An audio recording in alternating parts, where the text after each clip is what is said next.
परमं पुमांस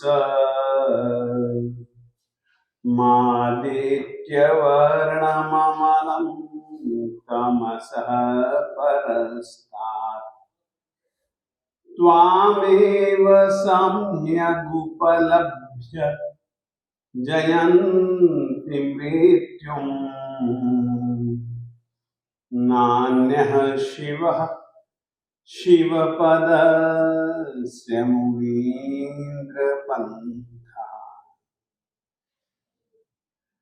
भाग्यशालियों,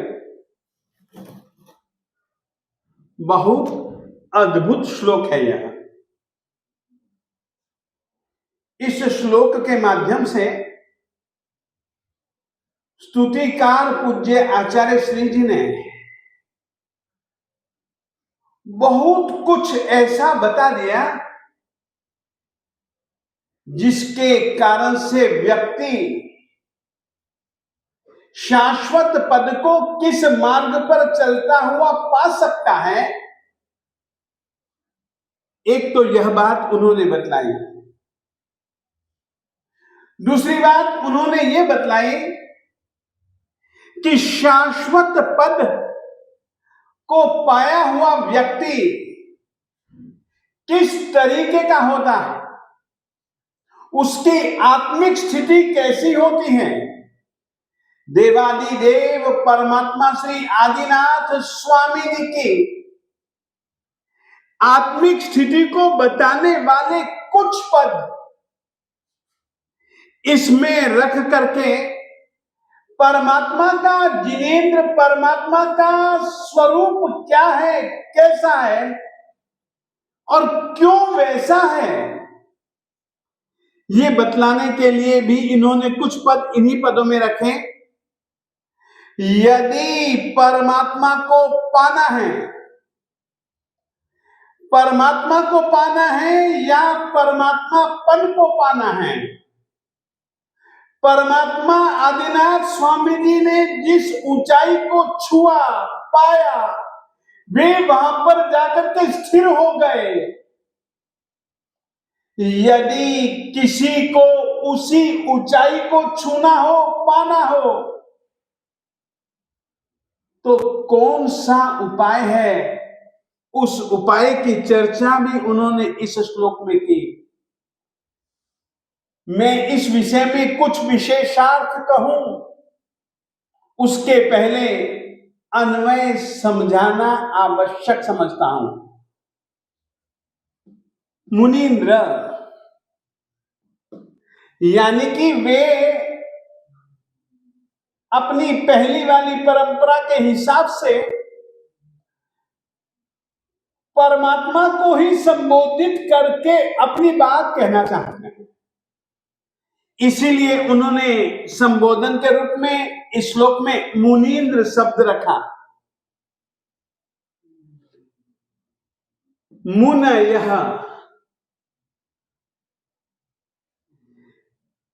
आदिनाथ स्वामी जी के लिए मुनीन्द्र शब्द है। देवताओं में जो सबसे ज्यादा शक्तिशाली,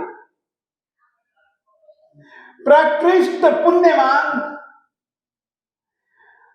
अनेकानेक देवताओं के ऊपर आधिपत्य जमाने वाले देवता को इंद्र कहा जाता है। हमारे आदिनाथ स्वामी जी ने सबसे पहले चारित्र धर्म, सर्वविरति धर्म की स्थापना की थी। स्थापना करते समय उन्होंने साधु और साध्वियों को एकदम सर्वविरति धर्म का शुद्ध स्वरूप बतलाया था और उस शुद्ध आचरण, उस शुद्ध चारित्र का आचरण करते हुए आत्मा की शुद्ध, बुद्ध, मुक्त परम स्थिति को पाने का पूरा रत्नत्रयी मार्ग बतलाया था। सबसे पहले साधु बनने वालों को उन्होंने ही दीक्षा दी थी। इस कारण से जैसे देवताओं में बड़ा इंद्र कहलाता है, वैसे मुनियों में सबसे बड़े, मुनियों के अधिपति, मुनियों को शुद्ध चारित्र धर्म का पालन कैसे करना, क्यों जरूरी है चारित्र, वो परमात्मा आदिनाथ स्वामी जी ने बतलाया, इसीलिए वे मुनीन्द्र कहलाए। आदिनाथ स्वामी जी को संबोधित करते हुए उन्होंने कहा, मुनीन्द्र मुनयः, आपने मुनि बनाए इसीलिए आप मुनीन्द्र कहलाए। आपने उनके लिए कितना अच्छा मार्ग, प्रशस्त मार्ग, कल्याणकारी मार्ग बताया। वे आप श्री जी के विषय में क्या सोचते हैं? वे आप श्री जी को किस तरीके से देखते हैं? तो यहां पर अन्वय के अंतर्गत बताया, मुनीन्द्र मुनयः त्वाम आदित्य वर्णम। यहां पर दो चीजें समझना। परमात्मा के देह का रंग बिल्कुल सूर्य की आभा के समान, सूर्य की कांति के समान परम तेजस्वी, परम प्रकाशमान। परमात्मा के देह का रंग भी सूर्य की किरणों के समान, सूर्य के समान। परमात्मा के देह की छवि सुवर्ण वर्णी, इस कारण से आदित्य वर्णम कहा। और एक दूसरी बात कहूं, जिस समय कोई भी आत्मा चार घाती कर्मों का क्षय कर देती है, तब उनकी आत्मा की स्थिति कैसी बन जाती है, उसको लेकर के चतुर्विंशति स्तव में कहा गया है, चंदेशु निम्मलयरा आ इच्चेषु अहियम पयासयरा सागर वर गंभीरा सिद्धा सिद्धिम मम दिशंतु। चार घाती कर्मों के क्षय के बाद आत्मा ने सिद्धि गति को पाना ही पाना है, निश्चित है। ठीक है, सिद्धों का स्वरूप बतलाया, मगर अरिहंत भी सिद्ध बनेंगे। उस समय, जिस समय सिद्ध बनेंगे उस समय भी, और चार घाती कर्मों के बाद जो आत्मा का स्वरूप प्रकट हुआ है, उस समय की स्थिति को लेकर के ये कहते हैं चंदेशु निम्मलयरा। परमात्मा सैकड़ों सैकड़ों चंद्रमाओं की अपेक्षा भी अधिक निर्मल है। और आ इच्चेषु अहियम पयासयरा, सैकड़ों हजारों लाखों सूर्य के तेज की अपेक्षा भी अधिक तेजस्वी हैं, अधिक प्रकाशमान हैं। दोनों दृष्टियों से जिस समय जन्मे तो परमात्मा का शरीर का रंग सुवर्ण वर्णी था, बिल्कुल सूर्य के रंग जैसा ही उनका रंग था। इसीलिए परमात्मा को जब वे सिद्ध बन जाते हैं, उस अपेक्षा से भी परमात्मा की आत्मा को कहा आदित्य वर्णम, परम प्रकाशमान, सूर्य से भी अधिक तेजस्वी, आभामान, अमलम। परमात्मा जब से जन्म लेते हैं, यह परमात्मा के देह की विशेषता होती है। ठीक है, वज्र ऋषभ नाराज सहनन होता है, समचतुरस्र संस्थान होता है। उस समय कई कई युगलिकों का यह संस्थान और यह सहनन पाया जाता था, परंतु प्राकृतिक रूप से उनके शरीर पर मल जमता था। परमात्मा दो प्रकार के मल से रहित थे। एक तो उनका देह, न कभी कोई पसीना न कभी कोई मैल उनके शरीर के ऊपर जमेगी, इस कारण से वे अमलम मल रहित थे। किसी भी प्रकार का मल यानी कि मैल उनके तन पर नहीं, और चार घाती कर्मों के क्षय के बाद कर्म रूपी मल से भी वे मुक्त थे। आदित्य वर्णम, हे मुनीन्द्र, हे मुनियों के स्वामी मालिक। परमात्मा को मुनीन्द्र और मुनि जन, ये अंतर, इन दोनों का स्वरूप क्या देना चाहता। मुनि वे कहलाते हैं जो मौन रखते हैं। मौन तो एक इंद्रिय जीव भी रखते हैं, उनके पास जवान ही नहीं होती, वे बोल ही नहीं सकते। उनकी उस चुप्पी को मौन नहीं कहा जाता। वाणी होने पर न बोलना,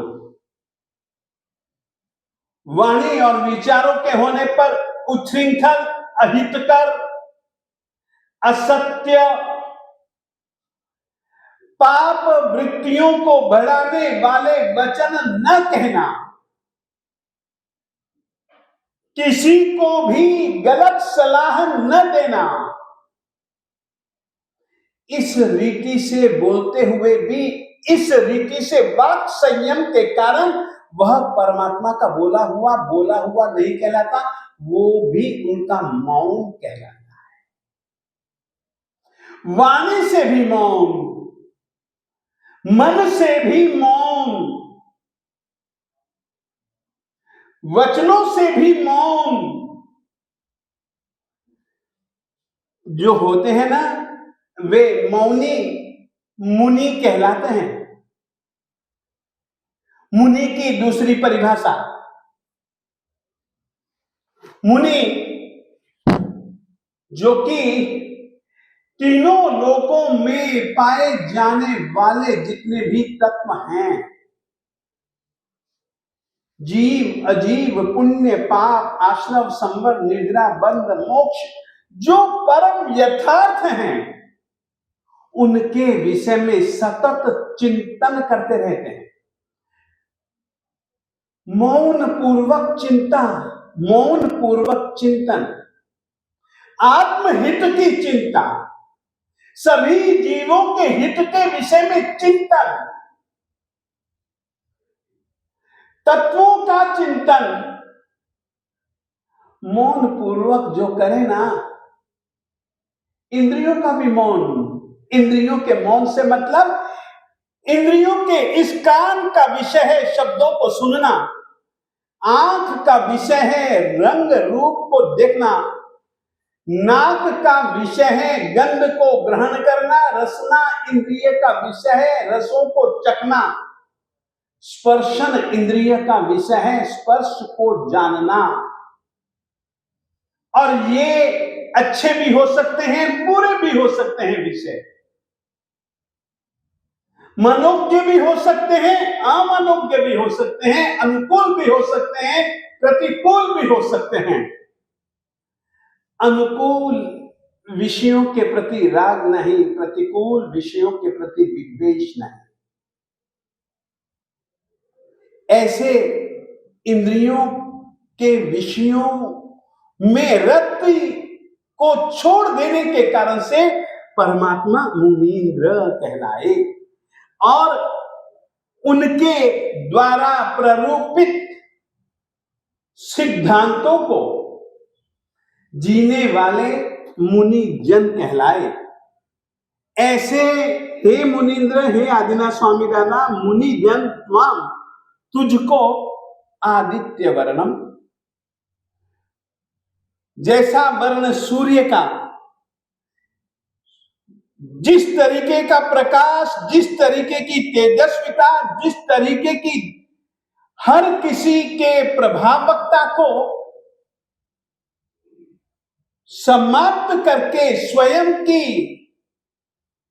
अस्मिता, स्वयं की तेजस्विता को प्रकट करने वाले होने के कारण से और परमात्मा के आत्मा की तेजस्विता सैकड़ों सैकड़ों सूर्य से भी अधिक वाली होने के कारण से आदित्य वर्ण, अमलम, शरीर पर किसी भी प्रकार का कभी भी मैल नहीं चिपटा, चिपट सकता ही नहीं। उनके शरीर की चमड़ी इस तरीके की थी, परम आकर्षक, निरामय देह और आत्मिक दृष्टि से सोचें तो मोह, कषाय, वासना, राग और द्वेष ये मल हैं। परमात्मा शारीरिक मल से भी रहित और परमात्मा आत्मिक मल, कर्म मल से भी रहित होने के कारण से अमल परमात्मा मुनिजन तुझको आदित्य वर्ण वाला और परम निर्मल, तमसः परस्तात्, अंधकार से रहित, अंधकार से परे, इस तरीके से परमात्मा तुझको मुनि जन परमम पुमांसम, याद रखिएगा, बहुत अच्छा पद है यह। परमात्मा को तुम भले देवादिदेव कहो, भले देवी देवता लोग आकर के नरेंद्र, महेंद्र, देवेंद्र इत्यादि वे आकर के पूछते हैं, वो बात सही, परंतु परमात्मा कैसे हैं? दैविक तन को धारण किए हुए नहीं है। परमात्मा पुरुष हैं। और आपको कहना चाहता हूं, परमात्मा की स्तुति करते हुए सौधर्मेंद्र ने, अरे सौधर्मेंद्र क्या, अन्य सभी के सभी इंद्रों ने परमात्मा के विषय में कहा है कि परमात्मा कैसे हैं। पुरीसुत्तमानम, पुरीस सियानम, पुरीस वर गंध हथीनम, पुरुषों में उत्तम है, पुरुषों में सिंह के समान प्रबल पराक्रमी है, कर्म रूपी गजेंद्रों की सेना को खत्म कर देने वाले पुरुष सिंह है। पुरीसुत्तमानम, पुरुषों में से सर्वश्रेष्ठ, उत्तम। और वहां पर उन्होंने उत्तम शब्द का प्रयोग किया, यहां पर उत्तम और उत्कृष्ट के अर्थ में परमम शब्द का प्रयोग किया। परमात्मा देव रूप में नहीं है, परमात्मा पुरुष रूप में है।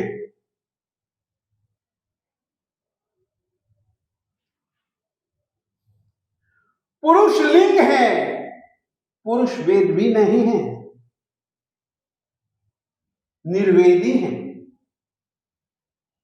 इस तरीके से हे मुनिजन, परमात्मन तुमको मुनिजन इस रीति का मानते हैं, जानते हैं, समझते हैं, बतलाते हैं।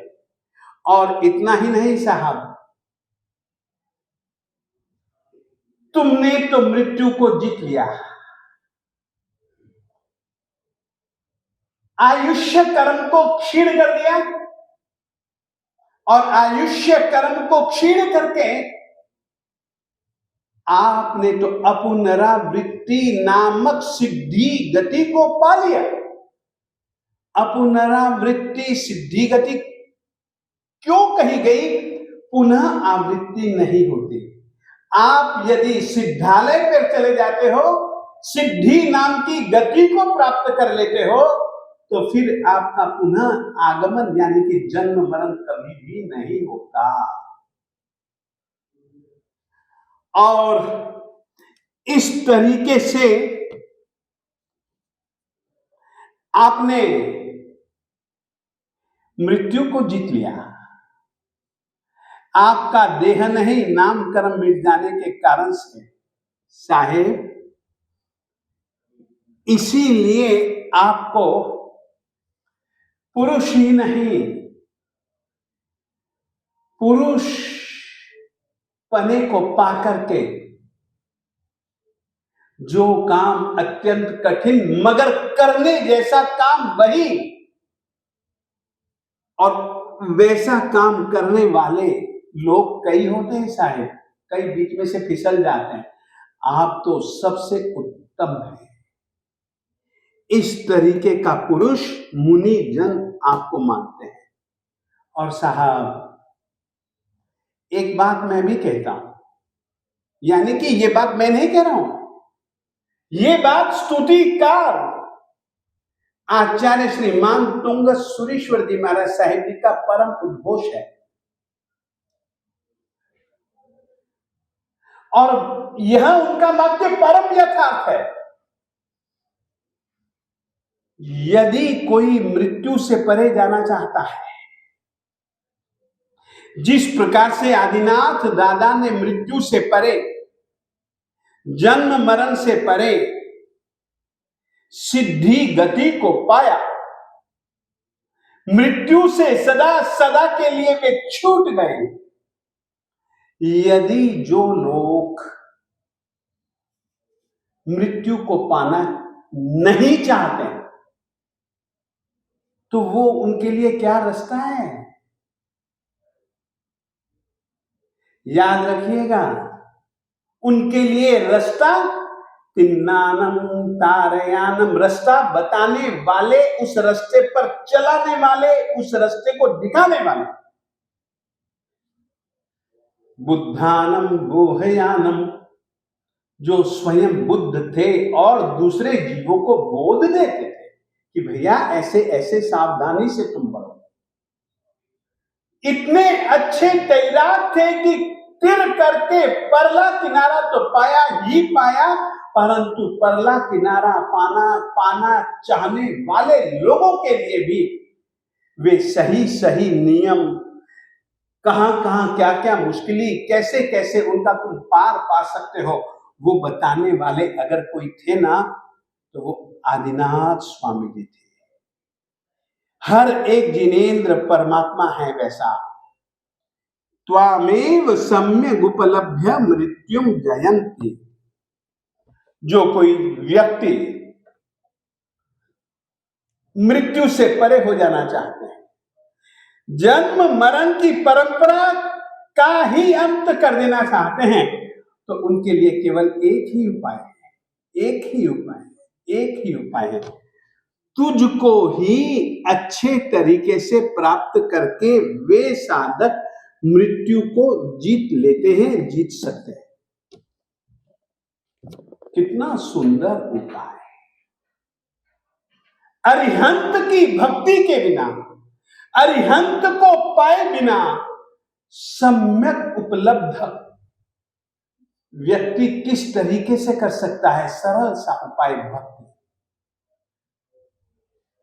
परमात्मा को प्राप्त करना है तो परमात्मा की भक्ति, पूजा, कीर्तन, परमात्मा का स्वरूप, परमात्मा के उपकारों को याद करना, परमात्मा के स्वरूप में अपने मन को, अपने तन को, अपने वाणी को जोड़ देना। जुड़े बिना, हम परमात्मा से जुड़े बिना कभी भी उस परम स्थिति को नहीं पा सकते। त्वामेव आदिनाथ स्वामी दादा, मात्र तुझको ही, या तेरी जैसी स्थिति को जितने भी तीर्थंकरों ने पाया, आत्माओं ने पाया, उनको अच्छे ढंग से प्राप्त करना। देखिए, अच्छे ढंग से प्राप्त करने का मतलब क्या है? कभी देखो तुम लोग समुद्र में पत्थर फेंको तो पत्थर नीचे तक चले जाता है, और नीचे जाने के बाद में भी समुद्र में रहता हुआ भी समुद्र को पा नहीं सकता है। इसीलिए वह अलग अलग अलग थलग बना ही रहता है। पत्थर की तरह समुद्र को पाना वो कोई सम्यक उपलब्धि नहीं है पत्थर की, परंतु समुद्र के पानी में तुम एक कप जितना पानी डाल दो, और फिर यदि तुम चाहो कि समुद्र के पानी को अलग कर दो और जो एक कप मैंने पानी डाला उसको अलग कर दो, क्या कर सकते हैं? एक कप पानी ने जो सागर के पानी को पाया वो सम्यक सही रीति से पाया। मिल जाने के बाद अलग होने का कहीं कोई सामर्थ्य नहीं, कहीं कोई भाव नहीं। इतना विलीनीकरण अपने आप को जब कर देते हैं हम लोग परमात्मा में, तो सम्यक उपलब्ध जीवात्मा बहुत अच्छे ढंग से समुचित ढंग से, जिस ढंग से मिलना चाहिए उसी ढंग से त्वामेव परमात्मा आदिनाथ, हे मुनीन्द्र आदिनाथ, तुझको अच्छे ढंग से प्राप्त करके वे जीव मृत्यु को जीत लेते हैं।